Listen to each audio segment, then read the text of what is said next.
وكذلك زين لكثير من المشركين قتل أولادهم شركاؤهم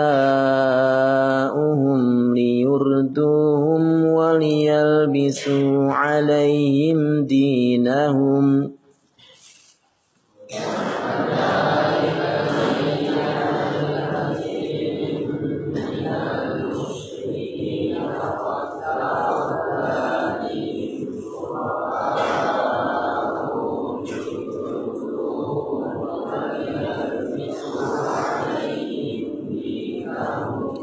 ولو شاء الله ما فعلوه فذرهم وما يفترون.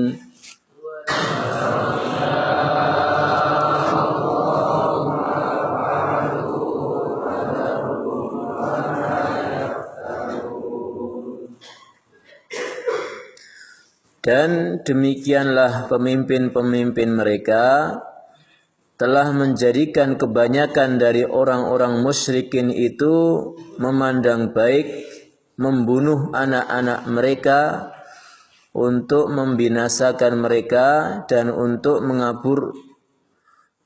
mengaburkan bagi mereka agamanya. Dan kalau Allah menghendaki, niscaya mereka tidak mengerjakannya. Maka tinggalkanlah mereka dan apa yang mereka ada-adakan. Nah, ini di dalam ayat ini Allah melanjutkan perilaku buruknya orang-orang kafir yang pada ayat sebelumnya mereka membuat peraturan-peraturan yang tidak dibuat oleh Allah SWT. Maka di dalam ayat ini juga demikian. Para pemimpin dan pemuka orang-orang musyrikin Mekah di dalam ayat ini diceritakan mereka menganjurkan kepada para pengikutnya supaya tidak berkeberatan membunuh anak-anak mereka sendiri, khususnya adalah anak-anak perempuan, dengan alasan yang tidak jelas. Nah, ini adalah sesuatu yang sangat di luar naluri seorang manusia. Bagaimana orang tua tega membunuh anak-anak perempuannya hanya karena disuruh oleh para pemuka agama mereka. Maka disebutkan di sini pemimpin-pemimpin orang-orang musyrikin mereka memandang baik atau menggambarkan kepada para pengikutnya bahwa perbuatan yang buruk itu seakan perbuatan yang baik. Qatla auladihim, membunuh anak. Sehingga perbuatan ini sangat-sangat dikutuk oleh Allah Subhanahu wa taala.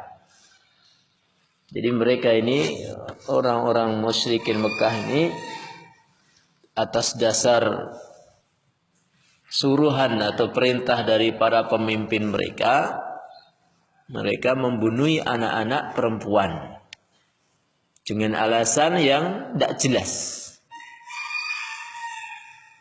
Nah, para pemimpin mereka ini menyuruh para pengikutnya untuk membunuh anak-anak perempuan karena alasan yang diada-adakan. Pertama, alasan kemiskinan.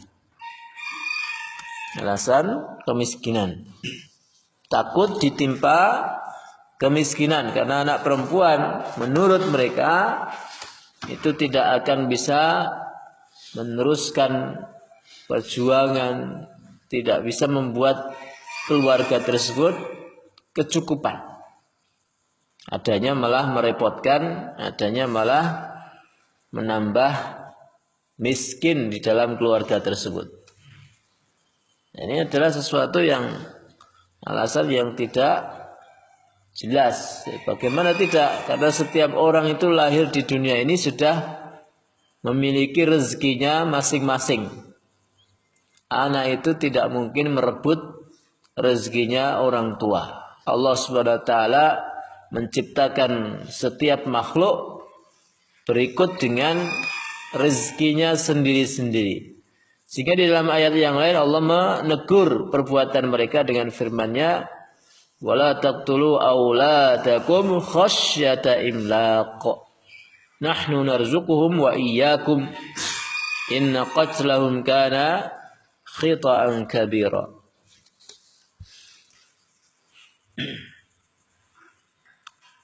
Quran surat Al-Isra ayat 31. Dan janganlah kamu membunuh anak-anakmu karena takut miskin. Kamilah yang memberi rizki kepada mereka dan juga kepadamu. Sesungguhnya membunuh mereka adalah suatu dosa yang besar. Dan demikianlah orang yang tidak punya iman, tidak pernah percaya dengan rezeki dari Allah. Dikiranya memiliki rezeki itu hanya karena usahanya sendiri. Padahal semua itu datangnya dari Allah Subhanahu wa taala.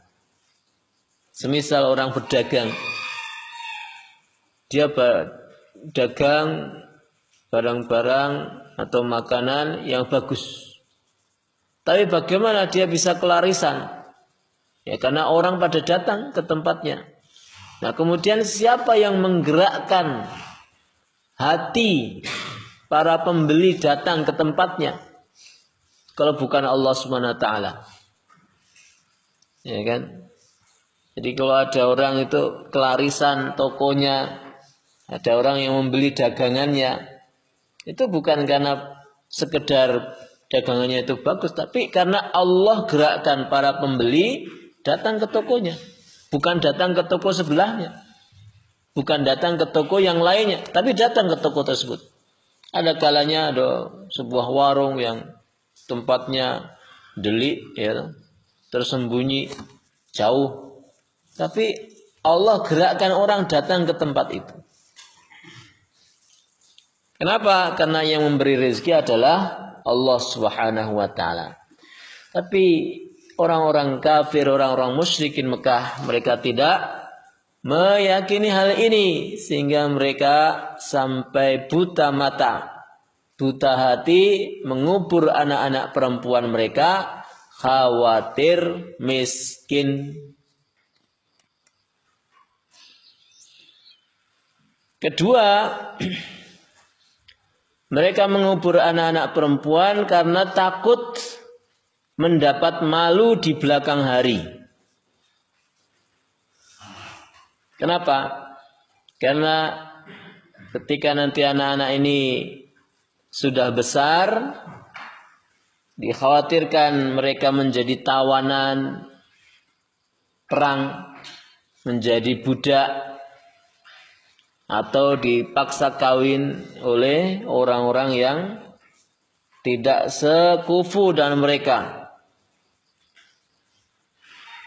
Jadi mengkhawatirkan sesuatu yang belum terjadi. Ini juga salah satu dari sifat orang-orang yang tidak punya iman. Oh, nanti kalau anak saya besar nanti begini dan begitu, takutnya begini dan begitu. Nah, inilah yang seharusnya tidak dimiliki oleh orang-orang beriman. La khaufun 'alaihim wa la hum yahzanun. Para wali Allah, orang-orang beriman itu tidak ada ketakutan, tidak ada rasa sedih. Ya, apalagi sesuatu belum terjadi. Dan seakan-akan tidak percaya bahwa Allah Subhanahu wa taala itu yang memberikan keamanan, yang memberikan masa depan setiap orang. Meskipun kasuistis kadang ada 1-2 orang yang mereka tidak berhasil memiliki penghidupan yang baik, tapi setiap orang itu nggak ngerti masa depannya seperti apa. Semua bisa dipersiapkan, semua bisa diarahkan seperti ilmu yang diajarkan oleh Allah kepada setiap kita. Jadi apa? Membunuh anak ini dilakukan oleh orang-orang musyrikin karena mereka takut malu punya anak perempuan itu nanti malah merepotkan keluarga. Nanti ditawan, nanti dijadikan budak, nanti diambil orang dengan paksa. Hal-hal yang cuma atas dasar ya, info-info yang tidak jelas dan kekhawatiran hati yang tidak ada dasarnya. Yang ketiga, ya ini ya alasan yang paling sering dilakukan mereka. Yang ketiga adalah mereka karena bernazar kepada berhalanya. Ya, bernazar kalau nanti bisa dapat ini dan itu, mereka nazar akan membunuh satu anaknya. Bersumpah kepada Allah kalau bisa dapat ini, atau bisa sembuh dari penyakit ini, atau bisa dapat rezeki ini, maka mereka bernazar membunuh anak. Sebagaimana yang dilakukan oleh Abdul Muttalib ya, yang bernazar kalau dapat 10 anak akan mengorbankan satu anak. Ya, sebagaimana kisah ya tentang ini. Abdul Muttalib dikaruniai 10 anak dan kemudian dia mau menunaikan nazarnya, yaitu dengan membunuh satu anaknya. Dan ini kisahnya bagaimana yang selalu setiap kali diundi yang kena adalah si Abdullah atau bapaknya Nabi Muhammad. Berkali-kali diundi jatuh ke Abdullah yang harus dikorbankan karena nazarnya Abdul Muttalib atau bapaknya Abdullah. Hingga kemudian diganti 10 unta, kemudian masih meleset lagi, jatuh undiannya kepada Abdullah, terus diganti lagi 10 unta lagi sampai terakhir, kalau nggak salah ingat sampai 1000 unta ya, atau 100 unta. Baru kemudian jatuhlah undian itu kepada unta sehingga Abdullah selamat. Nah, ini perilaku seperti ini ternyata diikuti oleh orang-orang musyrikin. Bernadar sesuatu dengan membunuh anak. Ini sangat jauh dari naluri seorang manusia, seorang tua yang mereka nalurinya orang tua itu menjaga anak, melindungi anak. Yang anak sakit pun pasti akan, orang tua itu akan sedih, tidak bisa tidur, mikirkan anaknya. Ya ini kok sampai mereka bertolak belakang dengan naluri mereka sebagai orang tua, malah membunuh anak perempuannya. Dan bagaimana Allah menjawab perilaku orang-orang musyrikin ini sampai Allah jadikan anak-anak Nabi Muhammad sallallahu alaihi wasallam itu semuanya perempuan. Ada anak laki-laki yaitu Qasim dan Ibrahim itu meninggal saat masih kecil. Dan yang lain yang sampai dewasa yang hidup adalah anak-anak perempuan. Rasulullah memberikan keteladanan, memberikan contoh kepada orang-orang musyrikin bahwa beliau bangga dengan anak-anak meskipun seorang perempuan. Beliau jaga dan beliau memiliki anak-anak yang luar biasa, yang solehah, yang meneruskan dakwah, meneruskan keturunan beliau, dan itu tidak ada masalah. Tidak ada bedanya laki-laki dan perempuan dalam mengabdi kepada Allah Subhanahu wa taala. Bahkan tidak sedikit kita dapati perempuan-perempuan lebih baik daripada laki-laki dalam hal ibadahnya, dalam hal penjagaan kehormatannya, dalam hal akhlaknya, bahkan dalam hal ilmunya. Ya, tidak sedikit para alim, para ulama yang mereka berhasil menjadi orang yang alim karena ibunya yang begitu salihah, begitu kuat ilmunya. Dalam hal prestasi juga tidak sedikit para wanita, para perempuan yang mengungguli laki-laki. Dan ini semuanya sudah dicatat sejarah, ya, bahwa tidak ada bedanya. Dan agama ini sangat memuliakan para wanita, menempatkan mereka setara dengan laki-laki dalam hal kewajiban mereka dalam beribadah kepada Allah Subhanahu wa taala. Mereka salat, mereka puasa, mereka bisa zakat, haji dan sebagainya, ya. Seperti laki-laki yang pahalanya setara tidak dikurangi sedikit pun oleh Allah Subhanahu wa taala. Oke, ikhwarahakumullah, pelajaran dari ayat ini bahwa agama ini menyelamatkan perilaku buruk manusia, ya, yang terjadi di zaman kafir musyrik Makkah, yaitu melakukan sesuatu yang di luar naluri, membunuh anak-anak perempuan. Kemudian agama ini memberikan syariat supaya manusia berlaku adil, memperlakukan anak-anak mereka meskipun laki-laki ataupun perempuan. Bahkan Rasulullah Shallallahu Alaihi Wasallam bersabda, barang siapa yang memiliki 2 anak perempuan dan mendidik, menjaganya dengan baik, maka Allah akan masukkan dia ke dalam surga.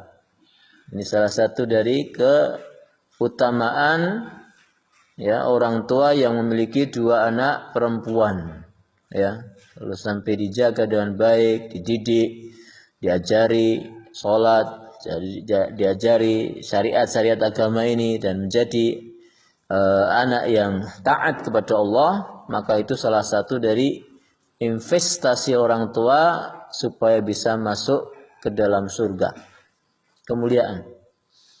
Jadi Rasulullah tidak sabdakan hal ini kepada yang punya anak laki-laki. Demikian ikhwah, semoga Allah SWT senantiasa membimbing kita. Sallallahu ala nabiyina Muhammadin wa ala alihi wa sahbihi ajmain. Assalamualaikum warahmatullahi wabarakatuh.